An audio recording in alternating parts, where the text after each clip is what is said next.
ఆ రోజుల్లోనే ఈ మహనీయుల వీడియోలని తెరకెక్కించిన ఒరిజినల్ మహనీయుడు అంకం రవి సార్. నిజంగా చెప్పాలంటే ఆయనలో ఉన్న ఆలోచన బయటపడ్డాడు మనిషిగాని ఆయన ఏమనుకుంటాడో కనుసూపుతో చేసేస్తాడు. అంత గొప్ప మనిషి. ఆయన వల్లనే ఈ డాక్యుమెంటరీస్ అన్నీ చేయడం జరిగింది, తీసుకురావడం జరిగింది ఆయన సహకారంతో. విషయం ఏంటంటే నేను ఆ రోజు నేను రిపోర్టర్గా ఉన్నప్పుడు కెమెరామెన్, ఇప్పుడు నా దగ్గర ఉన్న కెమెరామెన్ వాళ్ళ అన్న, ఒకసారి రా భరత్ వాళ్ళ అన్న, ఈ భరత్ వాళ్ళ అన్ననే రవి అని నాకు మంచి ఫ్రెండు. సేమ్ ఇట్లే ఉంటాడు రవి కూడా. ఇప్పుడు కూడా V6లోనే ఉన్నాడు. అప్పుడు వాళ్ళ అన్న నాతోటే ఉండే, ఇప్పుడు వాళ్ళ తమ్ముడు కూడా నాతోటే ఉన్నాడు. దాదాపు మాదొక 15-20 ఏళ్ళ బంధం ఇది. నెలలు తిరుగుతున్నాడు బయటకు పోతే.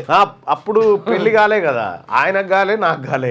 కార్ వేసుకొని కెమెరా వేసుకొని వెళ్ళిపోయినామంటే ఇక పోతే అటే ఇక అట్లా పోయి తిరిగి వచ్చేది అన్నట్టు. తిరిగి ఆఖరికి ఎవరు పోతనా మాత్యులకు సంబంధించి, ఆ తర్వాత ఎర్రప్రగడ, వీళ్ళందరికీ చేసుకొచ్చినాం అనుకోరా. అది రకరకాల బొమ్మెర పోతన, ఎర్రప్రగడ, తిక్కన, ఈయన పేరేంది తెనాలి రామలింగయ్య, వీళ్ళందరి మీద డాక్యుమెంటరీలు చేయించిండు అంకం రవి గారు. ఆయన గ్రేట్ పర్సనాలిటీ.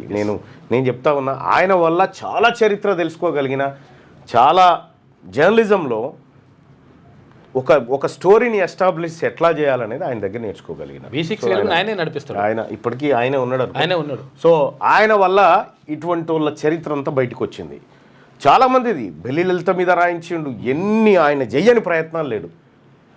ఆయన ఆ రకంగా చేసుకొచ్చినటువంటి గొప్ప CEO, మా బాస్. నేను ఇప్పుడు హ్యాపీగా ఫీల్ అవుతా ఆయన మా బాస్ అని. అయితే చాకలి ఐలమ్మ జీవితం అనేది సాధారణ జీవితం కాదు.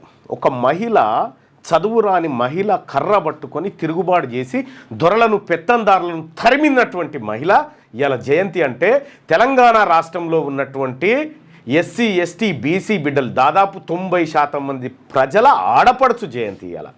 ఆమె ఎవరి మీద తిరుగుబాటు చేసింది?